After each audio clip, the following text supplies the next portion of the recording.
Welcome to the Deep Dive. Today we're looking at the source material around a huge new fantasy release, The Ascendant Mage by U. Rivers. That's right. It's been generating some serious buzz. Definitely.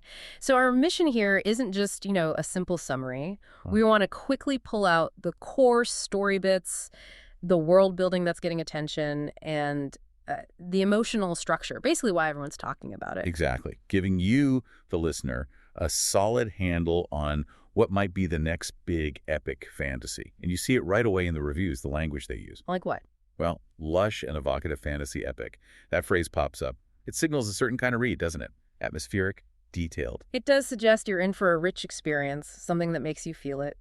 But lush and evocative. We hear that sometimes. What do the sources say about how the author, U. Rivers, actually pulls that off? What are the mechanics behind it? Yeah, good question.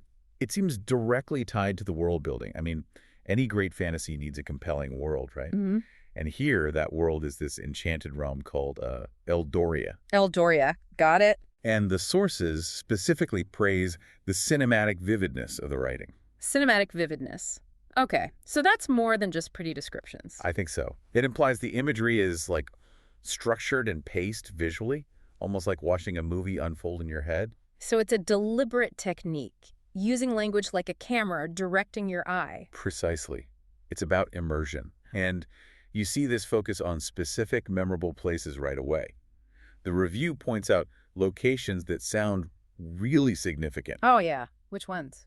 Well, there's the ethereal Whispering Woods. Okay, Whispering Woods. That sounds instantly atmospheric, maybe ancient magic. Right. And then there's the mystical Trials of the Windstone. Trials of the Windstone. That screams high-stakes testing, doesn't it? Yeah. Physical, magical challenges. You can almost picture them. You really can.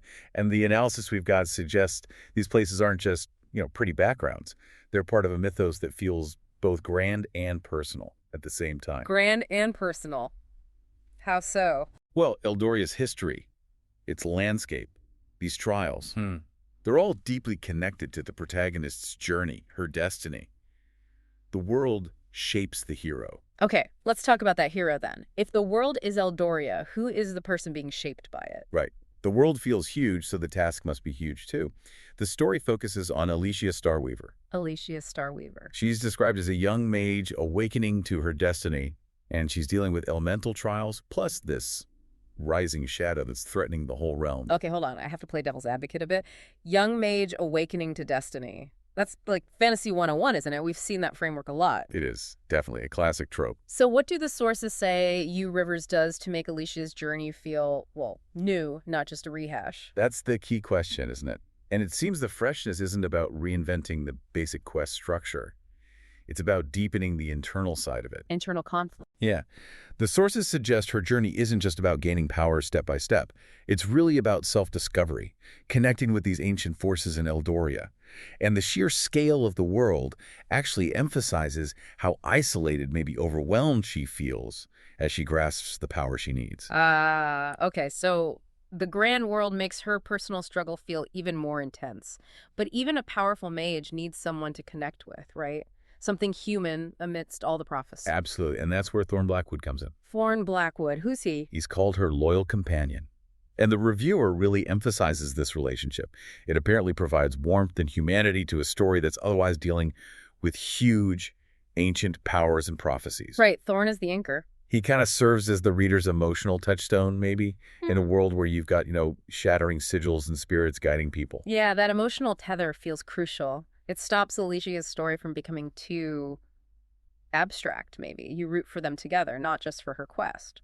Exactly. And good fantasy, really, it's not just about the big battles. It's about friendship, loyalty, maybe betrayal. The sources say this dynamic grounds the whole thing. It gives you moments of connection, maybe even humor, so it stays relatable even when the magic gets complicated. Speaking of complicated, let's dive into some of that really cool fantasy language the sources mention. The specific details that hint at a deep world. Yes. Okay, so we get these glimpses into the actual mechanics and the mythology. They mention the shattering of sigils. Shattering of sigils. Okay, let's unpack that. What might that actually mean in the story, if we're doing a deep dive? Well, if a sigil is like a magical seal or mark of power, shattering it suggests a fundamental breakdown, right? Yeah. An old order isn't just being challenged, it's being broken. irreversibly. Okay, so it signals real chaos, deep change. Not just find the magic sword, Elysia might be forging something totally new, not just restoring the old ways. That seems to be the implication. It definitely raises the stakes. And what about the guidance of spirits? That sounds very connected to the whole destiny thing. It does, doesn't it? Yeah. Spirits suggest a preordained path, maybe linking Elysia directly to Eldoria's ancient history. It reinforces that grand and personal feeling her own choices matter, but there are these larger forces at play too. And then there's the one that really jumped out at me from the source material, the haunting beauty of the Etherkin heiress. That sounds important, like part of the magic system or maybe a specific race. Isn't that a great name? Etherkin heiress. It blends the ethereal etherkin with something elemental, maybe air or sky heiress. Suggests maybe a creature of pure magic or tied to the air? Could be. Given the mention of elemental trials, the Etherkin heiress might be a race Elysia encounters, or maybe even a manifestation of the magic she's learning to control. It's exactly the kind of specific, intriguing detail that makes you want to know more, It grounds the lush and evocative description in something concrete, but still mysterious. Yeah, that kind of detail makes you want to slow down and really absorb the world. Which brings us to pacing. You don't just drop Etherkin heiress into a story you want people to speed through. Exactly right. The analysis we have highlights that the pacing is deliberate. It's designed so readers can savor each revelation. So U Rivers is confident enough in the world and characters to let them breathe, not just relying on constant action. That seems to be the message. It's a promise, really. Yeah. A promise that you'll have time to sink into the atmosphere, the internal struggles, balancing the epic moments with real emotional depth. And that depth seems built around a core theme, according to the review. Yes, the classic theme of balance between light and darkness. But the review stresses there's a specific take on it here. How so? What makes it different? How does it redefine what a hero is? Well, the key insight seems to be that becoming a true hero isn't about eliminating darkness or weakness. It involves the intertwining of courage and vulnerability. Courage and vulnerability together. Yes. That's apparently what gives the novel its spiritually charged feel. It moves beyond the idea of just a stoic, flawless hero. That's interesting because often in classic fantasy, the hero gets stronger by overcoming or hiding vulnerability, right? Exactly. But here, the source suggests vulnerability isn't a flaw to get rid of. It's actually part of her strength. So maybe her power is linked to her empathy, her fear, her connection to Thorne. That seems plausible. It shifts the focus from just, defeating the big bad shadow to her own internal integrity, accepting all parts of herself. That inner journey is maybe what makes her the Ascendant Mage. Okay, so for listeners trying to place this book, where does it sit in the fantasy landscape? The reviewer gave some comparisons, didn't they? They did, thankfully. Really helpful touchstones. It's classified as epic fantasy and a coming-of-age story, specifically for fans of two big names, The Name of the Wind. Okay, Patrick Rothfuss. That suggests intricate prose, deep focus on the protagonist, maybe academic magic. That's what it signals, yes. Immersive lore, quality writing. And the other comparison is The Priory of the Orange Tree. Samantha Shannon. That one suggests huge scale, right? Multiple viewpoints, maybe complex politics, dragons. Precisely. That comparison points towards a sprawling world. Even if Elysia's story is central, Eldoria likely has complex geopolitics, different cultures, high stakes across the board. It signals ambition, scope, depth. So putting it all together from the sources, we've got this huge, visually rich world, Eldoria, a main character, Elysia, whose strength includes her vulnerability, anchored by her friend Thorne.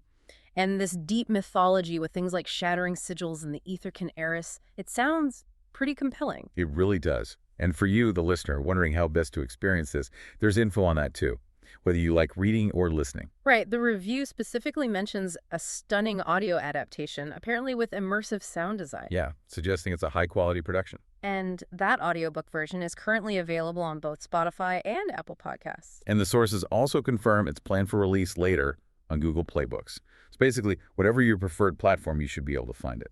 It says something when they highlight the different formats like that. It suggests the story itself is strong enough to work well, whether you read it or listen to it. The reviewers seem to think U Rivers really created something special here. It seems so. The review ends by saying, "The Ascendant Mage is a story that will stay with you long after the final page or final note has faded." That lasting impact is what all epics aim for, isn't it? Definitely. Which leaves a final thought for you to ponder, maybe. What is it that makes a story stick like that? Is it the massive world? the beauty of something like the Ether Chimeras?